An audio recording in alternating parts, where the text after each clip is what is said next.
Alright, welcome to the last video for this lesson 3.3, the homework. If you haven't done homeworks like these before, don't worry. I'll go through it as quickly as I can so you get an idea of what you're supposed to do so you can get right into it. It's actually fairly simple. It's probably pretty similar to some things you've done in English already.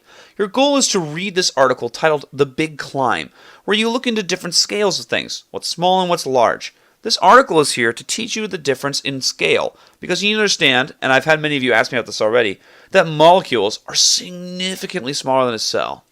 Molecules are so small that if you had every single molecule in a grapefruit and you blew up each of those molecules to the size of a blueberry, that grapefruit would be the size of the Earth. That's how small molecules are.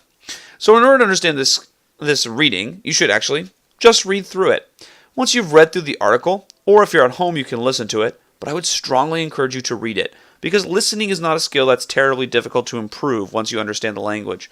But reading is something you should really practice a lot, because it's something you're going to be doing a lot more in your academic career here at Lionel Wilson Prep.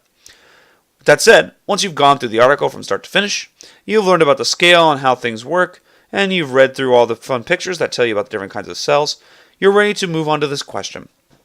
Choose an example from the article that shows what is happening to the rock climbers' bodies at the large scale, and then describe what is happening to the rock climbers' body systems and cells at the small scale.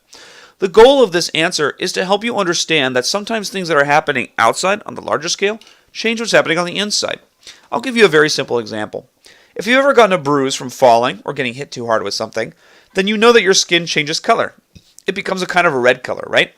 The reason that this red color is showing up is because your cells are damaged. They're having that red color because they're squeezed in and because some of the blood vessels have popped. So some of the blood is pouring out. So it's making this red pattern. The reason it is that way is because your cells are damaged. They need to be repaired. So on the large scale, you have a bruise. On the small scale, your cells are damaged. They need to be repaired.